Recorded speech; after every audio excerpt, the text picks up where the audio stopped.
विधायक जी, वकीलों का आज प्रदर्शन है और सड़कों पर खड़े हुए वही मांग है कई सालों से चलती आ रही है, क्या कहना चाहिए? मैंने आपसे मैं बताना चाहता हूँ आपके चैनल के माध्यम से कि लगभग 5 या 6 दिन पहले हमने वकीलों की जो संयुक्त संघर्ष समिति है उनके अध्यक्ष अपने संजय शर्मा जी को, सचिव साहब को, सभी को बुलाया था। सर्किट हाउस में हमने अपना समर्थन पत्र दिया है। हमारे मेरठ महानगर के और मेरठ जिले के जितने भी शीर्ष नेतृत्व के, क्या आदरणीय MP साहब हो, आदरणीय मंत्री जी हो, आदरणीय विधायक जी हो, सबने हमने समर्थन दिया है। और इस विचारधारा को लेकर के हमने शीर्ष नेतृत्व से भी बात की है। और सबसे बड़ी बात क्या हुई है, 2 महीने पहले लगभग अर्जुन मेघवाल जी कानून मंत्री देश के मेरठ आए थे। उसमें संयुक्त संघर्ष समिति के वकील और संजय शर्मा जी बार के अध्यक्ष और उनकी साथ की सारी टीम उनके साथ वार्ता की थी। रात को वार्ता करी। वार्ता करने के बाद उनका सकारात्मक कदम था। उन्होंने कहा था कि मेरी मांग आपकी जायज है, इस मांग को 100% पूरा कराऊंगा। उन्होंने पूर्ण रूप से आश्वासन दिया था। और दूसरी बात, उन्होंने इस बात को लेकर के आदरणीय अमित शाह जी से बात की, आदरणीय मोदी जी से बात की है।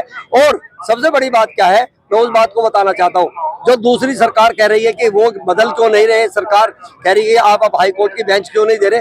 मैं 65 साल की सरकारों से पूछना चाहता हूँ कि 65 साल में जब वो नहीं कर पाए तो 11 साल में अलाउद्दीन का चिराग नहीं होता। देश में 11 साल में बहुत काम हुए हैं।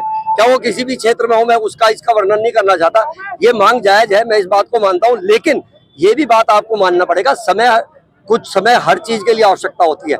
65 साल की सरकार नहीं बदल पाई तो 11 साल की सरकार में बहुत सारे काम हुए जो काम 65 साल की सरकारों में नहीं हुए। मुझे आश्वस्त हूँ, हमारी भारतीय जनता पार्टी आश्वस्त है कि हमारा शीर्ष नेतृत्व तो निश्चित रूप से इसके प्रति संवेदनशील है, गंभीरता से विचार कर रहा है और मेरा सार्थक विचार कर रहा है। और मुझे लगता है कि 100 के 100% हमारा शीर्ष नेतृत्व इस हाई कोर्ट की बेंच को मांग को पूरी करेगा और वकीलों की जो मांग है ये 100% पूरी हो। एक बयान पीछे आपके पार्टी के नेताओं का भी सामने आया है ताकि भाई पश्चिमी उत्तर प्रदेश अलग राज्य बन जाए, तो आपको लगता है कि अगर ये राज्य अलग बन जाए तो हाईकोर्ट में मिल जाएगी? देखो, ये शीर्ष नेतृत्व का काम है। हाई कोर्ट की बेंच की मांग आज है, अभी प्रदेश की मांग नहीं है कि प्रदेश अलग बन जाए। ये हमारे शीर्ष नेतृत्व का काम है। भारत के यशस्वी प्रधानमंत्री मोदी जी, अमित शाह जी, राजनाथ सिंह जी, नितिन गडकरी जी, आपके धर्मेंद्र प्रधान जी, वो सब बड़े शीर्ष नेतृत्व पे बैठे हैं।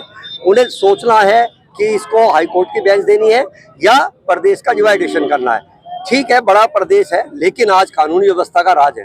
आज इस स्वर्ण काल को स्वर्ण काल का कालखंड कह सकते हैं।